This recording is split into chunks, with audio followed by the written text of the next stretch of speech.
नमस्कार, मैं ज्योति यादव आप सभी का नेशनल दस्तक पर स्वागत करती हूँ।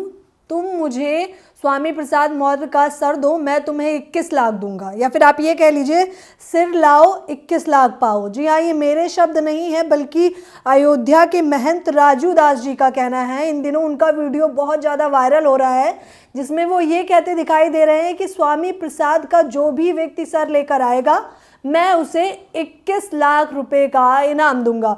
जी हाँ, इस पूरे विवाद की चर्चा मैं करना चाहूँगी और किस प्रकार से ये धमकियाँ दी जा रही हैं जो कि बेहद शर्मनाक है।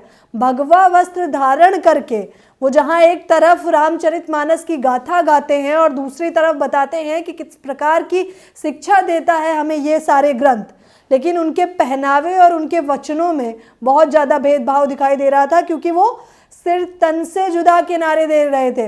अभी अगर मैं हाल फिलहाल में पिछले कुछ समय की बात करूं तो राजस्थान से एक वीडियो वायरल हुआ था जिसमें दो मुस्लिम व्यक्तियों ने गुस्ताखे नबी की एक ही सजा सिर तन से जुदा का नारा दिया था। तो पूरे सोशल मीडिया पर बस एक ही बात ट्रेंड कर रही थी कि ये ऐसी हरकतें अगर कोई कर सकता है तो वो केवल एक पक्ष है, मुस्लिम पक्ष। लेकिन अब जब ये भगवा वस्त्र धारण करके ऐसी बातें कर रहे हैं तो ये सोच विचार का विषय है कि अब इन्हें क्या कहना चाहिए, क्योंकि ये तो आप अपने आप को देशभक्त बताते हैं, राम का दूत बताते हैं, कहते हैं इनके डायरेक्ट कनेक्शन है भगवान श्री राम से। और ये विवाद कहाँ से शुरू हुआ था मैं आपको बताना चाहूँगी कि हाल फिलहाल में आज तक को जब स्वामी प्रसाद मौर्य जो कि सपा के महासचिव हैं अब, उन्होंने इंटरव्यू के दौरान ये कह दिया था कि रामचरितमानस में निचली तबके के लोगों को और ख़ासतौर पर महिलाओं को अपमान किया गया है। उनका कहना था कि तुलसीदास दुबे ने जो लिखा है उसमें केवल ब्राह्मणों का जो है वाहवाही की गई है और निचले तबकों के लोगों को जहरीला बताया है सांप की तरह। कही तो उन्होंने सत्य बात थी, लेकिन शायद ये कटु वचन थे क्योंकि सत्य वचन ही कटु वचन लगते हैं। ये विवाद जैसे ही उन्होंने ये बात कही, सोशल मीडिया से लेकर मेन स्ट्रीम मीडिया ये दिखाने लगा कि अभी कुछ दिन पहले जहां बिहार के शिक्षा मंत्री चंद्रशेखर जी ने रामचरितमानस पर दिया था विवाद, तो अब दूसरी तरफ स्वामी प्रसाद मौर्य भी इस लपेटे में आ गए हैं। मेन स्ट्रीम मीडिया तो साफ तौर पर यही दिखाने का प्रयास कर रहा था कि इन दोनों व्यक्तियों ने रामचरितमानस का अपमान करके हिंदू धर्म की आस्था को ठेस पहुंचा दी है, जिसके बाद मैं कहना चाहूँगी कि डबल स्टैंडर्ड के महंत लोग जो अपने आप को प्रभु राम का वंशज बताते हैं, जो कहते हैं कि उनके संपर्क सियावर रामचंद्र हनुमान से है, तो वो इस तरह की बातें करते हैं, संतर से जुदा के नारे देते हैं। मैं आपको बताना चाहूँगी स्वामी प्रसाद मौर्य के ट्विटर हैंडल से, जहाँ पर उन्होंने ट्वीट करके जानकारी दी थी 4 दिनों पहले, उन्होंने कहा था कि अभी हाल में मेरे दिए गए बयान पर कुछ धर्म के ठेकेदारों ने मेरी जीभ काटने या सिर काटने वाले को इनाम घोषित किया है। अगर यही बात कोई और कहता तो यही ठेकेदार उसे आतंकवादी कहते, किंतु अब इन संतों, महंतों, धर्माचारों और जाति विशेष लोगों को क्या कहा जाए, आतंकवादी, महाशैतान या जल्लाद?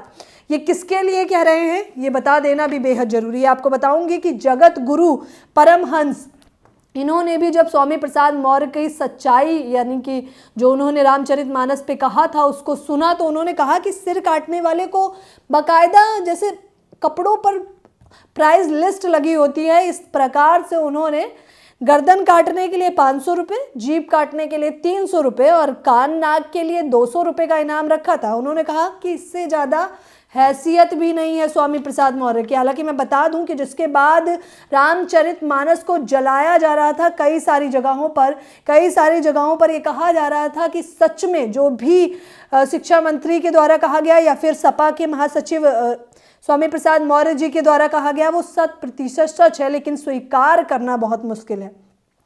आपको बताना चाहूँगी कि ये विवाद अभी थमने का नाम नहीं ले रहा, क्योंकि एक के बाद एक महंत सामने आते जा रहे हैं और किस प्रकार धमकियां देते जा रहे हैं वो बेहद शर्मनाक है। स्वामी प्रसाद मौर्य ने इंटरव्यू के दौरान सिर्फ यही कहा था कि रामचरितमानस में जिस प्रकार की बातें लिखी हैं अगर वो गलत हैं तो उन्हें वहाँ से हटा देना चाहिए, और ना हटाया जाए तो जाहिर तौर पर या तो उसे बैन कर देना चाहिए या तो इस प्रकार के रामचरितमानस जो लोगों को आपस में भिड़वाते हैं, जिसमें लोगों की मनुवादी सोच को दिखाया गया है, वो बेहद बकवास है। तो उन्होंने गलत क्या कहा ये भी एक सोच विचार का विषय है। उन्होंने लिखा है कि धर्म की दुहाई देकर आदिवासियों, दलितों, पिछड़ों व महिलाओं को अपमानित किए जाने की साजिश का विरोध करता रहूंगा। क्योंकि कई सारे लोग ये कह रहे थे कि स्वामी प्रसाद मौर्य को अपनी गलती स्वीकार लेनी चाहिए, जिसके बाद उन्होंने ये जानकारी दी अपने ट्विटर हैंडल से। जिस तरह कुत्ते के भौंकने से हाथी अपनी चाल नहीं बदलता, उसी प्रकार इसको सम्मान दिलाने तक मैं भी अपनी बात नहीं बदलूंगा।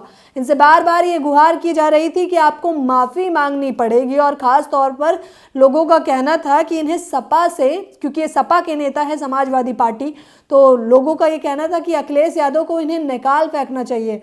निकाल फेंकना तो छोड़िए, अखिलेश यादव ने इन्हें एक और पदवी आगे बढ़ा दिया, महासचिव बना दिया, जिसके बाद तो महंतों के तो दिल पर छुरियां चल गई, या फिर आप ये लगा लीजिए कि आग में घी का काम किया इसने। स्वामी प्रसाद मौर्य लगातार ट्विटर हैंडल से जानकारी दे रहे हैं। उन्होंने कहा था कि हर संभव कार्य को असंभव करने का नौटंकी करने वाले एक धाम के बाबा की धूम मची है। किसकी धूम मची है मुझे ऐसा लगता है वो बताने की ज़रूरत नहीं है, क्योंकि आप सभी जानते हैं कि एक चमत्कारी बाबा दिव्य दरबार लगाते हैं जिनका नाम है धीरेन्द्र शास्त्री। इनडायरेक्टली स्वामी प्रसाद मौर्य ने उनका नाम तो नहीं लिया, लेकिन उनके बारे में ही बात की और कहा कि आप कैसे बाबा हैं जो सबसे सख्त पीठ के महंत होने के बावजूद सिर तन से जुदा करने का सुपारी दे रहे हैं। श्राप देकर भी तो भस्म कर सकते थे, 21 लाख भी बच जाता, असली चेहरा भी बेनकाब हो जाता। ये 21 लाख का जो इनाम दिया गया है महंत राजू दास, जो कि अयोध्या के हनुमान गढ़ी में बैठते हैं और हनुमान जी की चालीसा पढ़ते हैं और बताते हैं कि संदेश देते हैं आम जनता को, उन्हें खुद शिक्षा लेने की आवश्यकता कितनी ज़्यादा है, इस बात का अंदाज़ा आप इसी से लगा सकते हैं कि कितना विवादित बयान दिया है।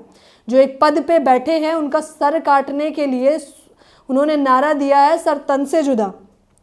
स्वामी प्रसाद मौर्य यही नहीं रुके और अभी वो रुकने भी नहीं वाले हैं। मैं आपको बता दूं, जिस तरह से वो ट्विटर हैंडल से अपनी जानकारी दे रहे हैं, ये विवाद अभी तो नहीं थमेगा। क्या है कि देश की महिलाओं, आदिवासियों, दलितों व पिछड़ों के सम्मान की बात करने से तथाकथित धर्म के ठेकेदारों को मिर्ची क्यों लग रही है? आखिर ये भी तो हिंदू ही हैं। क्या अपमानित होने वाले 97% की भावनाओं पर अपमानित करने वाले 3 धर्माचारों की भावनाएं ज़्यादा मायने रखती हैं? यानी कि 90% लोगों पर जो अत्याचार करा जा रहा है 10% लोगों का, ये कैसा अत्याचार है? क्योंकि इनका कहना है कि ये अब से नहीं बल्कि कई समय से चलता आ रहा है और ये यहाँ नहीं थमेगा। स्वामी प्रसाद मौर्य, जिनका मानना ये है कि उन्होंने कोई गलत बयान नहीं दिया है, जो लिखा था तुलसीदास दुबे के द्वारा वही अगर बता दिया तो क्या गलत किया है? आप लोग अपनी राय मुझे कमेंट बॉक्स में ज़रूर बताएं। और मैं चाहूँगी कि ऐसे महंत जो आए दिन जीभ काटने, नाक काटने, हाथ काटने, कान काटने के लिए 100, 500, 300, 200 का इनाम रखते हैं, कितनी शर्मनाक बात है। वो महासचिव हैं, एक पद पे बैठे हैं, और ऐसे जो मंदिरों में बैठे हैं, जो धर्म गुरु हैं, जो धर्म का ठेकेदार बताते हैं, बावजूद इसके इस प्रकार की शिक्षा वो चारों तरफ फैलाने का काम कर रहे हैं। आप लोगों की क्या राय है मुझे बताना बिल्कुल ना भूलें। मेरे साथ बने रहने के लिए आपका बेहद शुक्रिया, और आपकी राय जानना बेहद जरूरी है।